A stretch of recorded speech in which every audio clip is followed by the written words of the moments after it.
Invité, c'est la politique, comme tous les matins, le porte-parole de la France Insoumise. Bonjour à tous, bonjour Alexis Corbière, Bonjour. porte-parole de la France Insoumise et candidat aux législatives à Montreuil. Vous avez recueilli 21,6% des voix, juste derrière la candidate La République En Marche, 24,7%.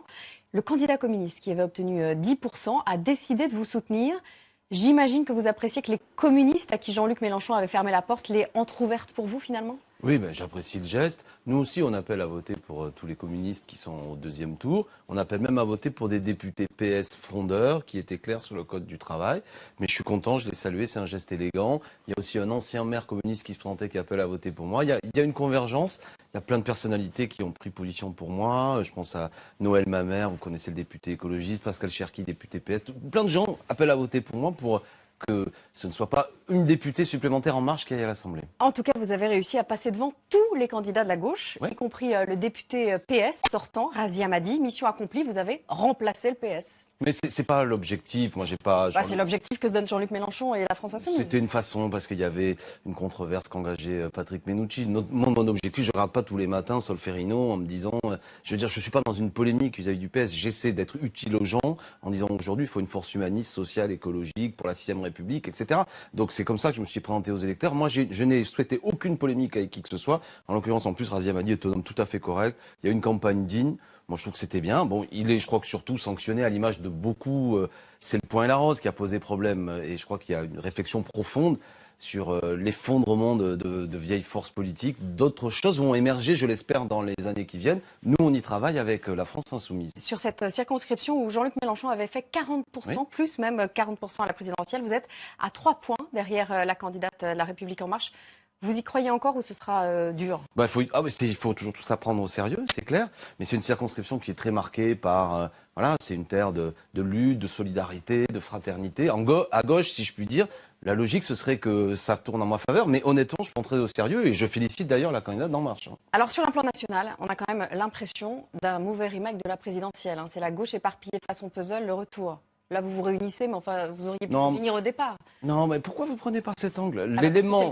Non, mais parce que c'est pas ça le problème, je crois. L'événement le plus important, me semble-t-il, de cette élection, c'est l'abstention. C'est ça. C'est énorme. 51% des Français sont pas allés voter, 24 millions de gens sont restés à la maison, et il y a une. Mais le fait que la gauche soit si désunie n'a pas pas favorisé les candidats. André Crespo, vous connaissez l'histoire comme moi. Il n'y a jamais eu un candidat unique de la gauche dans l'histoire du pays. C'est pas ça le sujet. Et je crois qu'en plus, faut arrêter avec ce mot gauche qui, pour beaucoup de gens, n'est pas signifiant. Moi, je suis un homme de gauche, mais ça suffit pas de dire ça. Ce qu'il faut, c'est qu'est-ce qu'on propose au pays. Et puis surtout, je crois qu'il y a un cycle politique qui se termine, un autre qui commence, et des vieilles formations politiques ont été balayées par les gens. C'est le cas notamment du Parti socialiste. Donc c'est pas en disant on va se retrouver un peu en sachant pas trop sur quel programme qu'on aurait réglé le problème. La question, c'est quel horizon on propose au pays. Moi, je suis écologiste, je suis pour le social, et ça me met en désaccord complet avec ce que fait Monsieur Macron. Et j'observe que selon les circonscriptions, il y a des députés PS qui sont pour Macron, d'autres qui sont contre, etc. C'est compliqué. Monsieur Valls est d'accord avec Macron, donc je vais pas m'entendre avec lui. Mais il y a des endroits, je l'ai dit très clairement, où nous avons des députés PS qui ont dit pas touche le code du travail. J'appelle à voter pour eux. Alors les électeurs de la France Insoumise, en tout cas, sont avec ceux du FN, ceux qui sont le plus abstenus au premier tour. Le comportement de Jean-Luc Mélenchon, depuis le premier tour de la présidentielle, a fait un peu retomber le souffle de la révolte. Pardon, là encore, je partage pas. Il y a 78. J'imagine que vous partagez. Non, mais il y a 78% des électeurs PS de 2012 qui sont pas venus voter. Le problème, si vous voulez, c'est les électeurs qui ont le moins voté, c'est la France Insoumise et le FN. La France Insoumise, il y a 42% des électeurs qui sont allés voter. Oui, mais par rapport à la présidentielle, à l'événement politique, à ce qui structurait la vie politique depuis des années, l'événement majeur, c'est l'effondrement du Parti socialiste, je le répète. Nous, vous êtes dans un déni. Non, mais j'entends. Non, c'est pas ça. Il y a un effet mécanique après que je regrette, qui est que souvent en 5ème République, celui qui remporte la présidentielle, son camp est un peu surmobilisé, et à l'inverse, beaucoup de gens, moi je l'ai vu dans la campagne électorale, dans les milieux populaires, on a du mal à comprendre l'enjeu de la législative. Il faut l'expliquer. Les gens comprennent quand on discute, mais spontanément, ils se disent, on a adoré Mélenchon, il a perdu, bon, mais maintenant, il faut expliquer ça. Et puis peut-être après, on a fait des erreurs, mais dans la vie, on en fait sans doute. Moi, je suis Quelles erreurs? Non, mais c'est pas à moi de le dire ici comme ça. Mais peut-être qu'on n'a n'a pas. L'erreur, j'étais en train de le dire. Peut-être qu'on n'a pas assez expliqué l'enjeu de l'élection législative. Peut-être qu'il n'y a pas eu assez de débats. Allez, je vais vous critiquer. Peut-être qu'il n'y aura pas eu assez à la télé de débats pour qu'on discute et qu'on fasse comprendre les enjeux. Les médias, ils sont toujours. Non, mais je vous dis, c'est une responsabilité collective. Jean-Luc Mélenchon avait 19,5% des voix à la présidentielle, alors que ses candidats législatifs ont 11%. Donc, oui, mais si vous additionnez le Parti communiste qui a appelé à voter pour nous.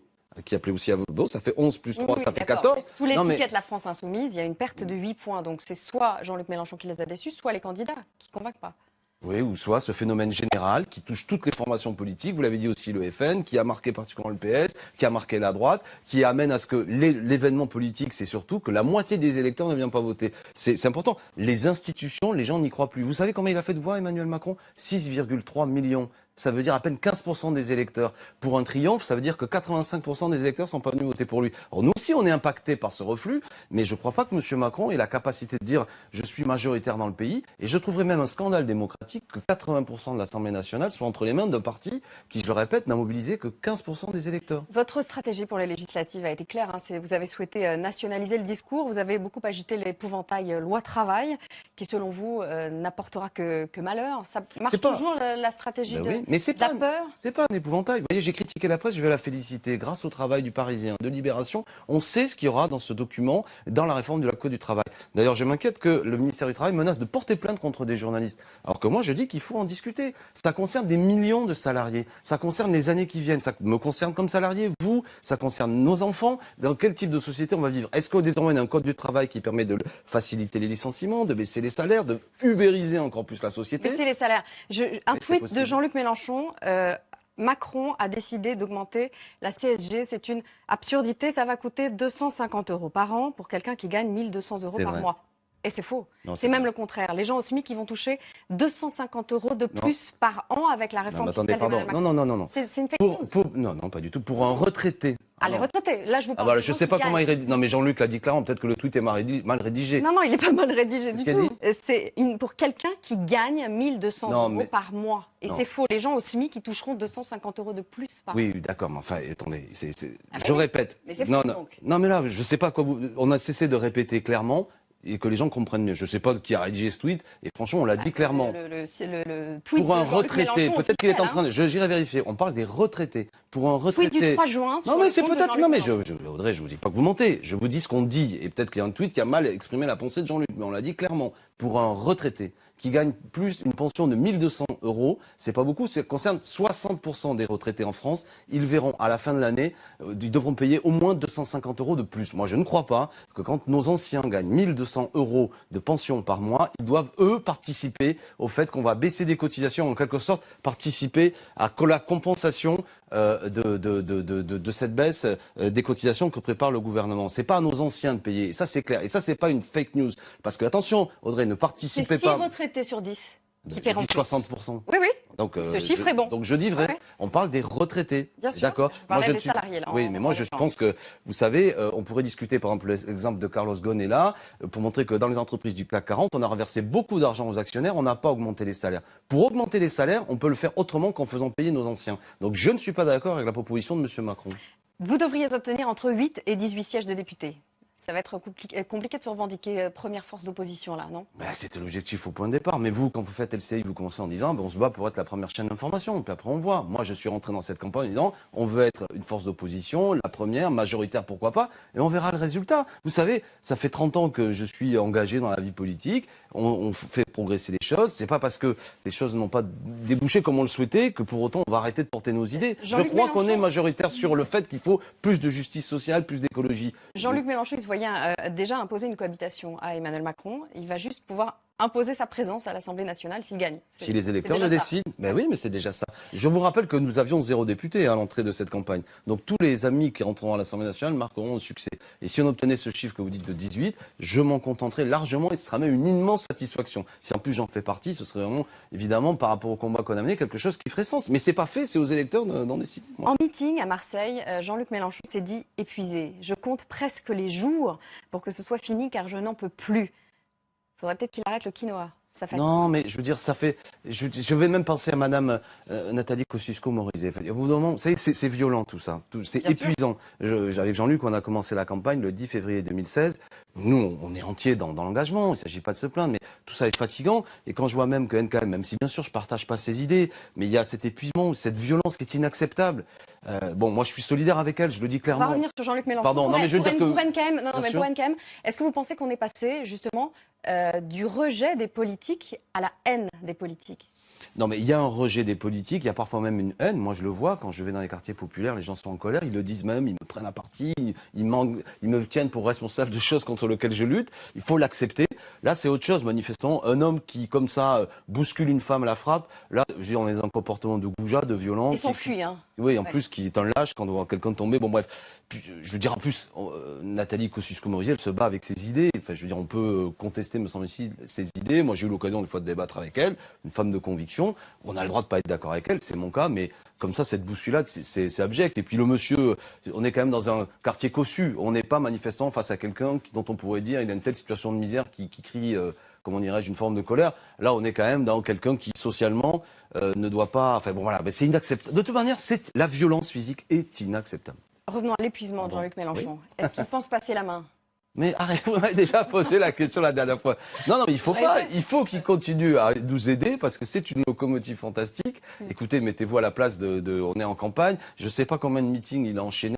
Je veux dire, c'est chaque fois une épreuve physique, de tribunes qu'il a rédigées, etc. Il a le droit de dire, bon, voilà, et ça fait, voilà, Jean-Luc, il a une soixantaine d'années, il a le droit de dire, mais comme une forme en plus de message fraternel à tous, quoi. Bon, il est temps que ça s'arrête. Je vais vous dire, moi aussi, je pense la même chose. Voilà, on a travaillé. Maintenant, c'est au peuple souverain de nous dire, ils vont voter, on s'inclinera devant le résultat. Mais, vous êtes fatigué aussi? Évidemment, évidemment. Enfin, je veux dire, fatigué, avec à la fois le sentiment du travail accompli. On a porté nos idées. Et puis après, maintenant, on aimerait, vous savez, comme je pense à ma fille qui passe le bac. Voilà, on a préparé l'examen. Et puis on se dit, maintenant, on attend de voir le résultat qui s'affiche. Reçu, recalé, on verra. De la part de Jean-Luc Mélenchon, de se moquer des 400 bisous de l'Assemblée, ces 400 députés La République En Marche qui vont débarquer, c'est quand même un peu facile. On ne peut pas demander le renouvellement de la classe politique et en même temps s'en moquer dès qu'elle arrive, non? Oui, enfin, il y a plusieurs sujets. Déjà, moi, je demande à ce que tout le monde regarde le vrai renouvellement, si le candidat marche, est autant du renouvellement que ça, parce que souvent, moi, ils ont des discours, c'est souvent des élus, des assistants parlementaires, des gens qui sont des cadres sup, des chefs d'entreprise, très liés à des lobbies d'ailleurs. Bon, donc regardez bien si c'est de la vraie société civile, soi-disant de renouvellement. Il y en avait beaucoup plus à la France Insoumise. Parce qu'on est CSP+, qu'on n'est pas de la société civile. Non, mais vous avez des gens qui étaient déjà dans du cabinet ministériel, qui étaient déjà dans des milieux très influents. Et pour moi, c'est pas ça le renouvellement. Le renouvellement, c'est place aux chômeurs, aux précaires, aux salariés modestes, etc. Le vrai peuple, c'est-à-dire que la majorité de ce pays, elle gagne, le salaire médian, c'est 1 700 €. Et dans les candidats d'En Marche, on est loin de cette réalité populaire du pays. Mais qu'importe. Après, il y a un problème parce que la quasi-totalité des candidats En Marche a refusé, par exemple, de débattre avec nous. Vous avez des gens qui prétextent qu'ils arrivent... Ils sont neufs, peut-être, qui craignaient c'est inquiétant, un député qui veut pas présenter ses idées. C'est pas parce que l'étiquette d'En Marche, elle est porteuse que pour autant, on a le droit de dire, je discute avec personne. Il y a une forme, comment dire, de non-respect du débat démocratique qui nécessairement doit amener parce qu'on se frotte un peu, on discute. Et si vous avez affaire à quelqu'un qui veut même pas débattre avec ses adversaires, moi, il y a une assemblée qui va être une chambre d'enregistrement. Moi, je veux pas ça. Je dis aux électeurs, corrigez ça d'ailleurs. Même si, très bien, il sera majoritaire manifestement, mais on va pas avoir 500 députés Macron dans ce pays. Il faut aussi qu'il y ait, quelle que soit votre opinion, des contre-pouvoirs à l'Assemblée pour faire entendre une voix dissonante. Tous les matins, je pose une question récurrente, la question off, mais devant les caméras. Entre nous. D'accord. Plus personne n'écoute. Personne n'écoute. Question transparence de la vie publique, on en parle beaucoup en ce moment. Vous êtes vous-même régulièrement attaqué dans la presse et par votre adversaire dans cette campagne pour l'occupation d'un HLM avec votre compagne, Raquel Garrido, porte-parole de la France Insoumise, et vos enfants. Honnêtement, ça vous touche d'être attaqué sur ce sujet-là? Oui, ça m'a attaqué parce que je suis éligible au logement social, je suis enseignant, je veux dire, j'ai 1 240 € de loyer, donc quasiment la moitié de mes revenus y passent. Ouais, vous êtes enseignant, vous avez des enfants. Voilà, bref, l'affaire, c'est l'extrême droite qui avait lancé ça.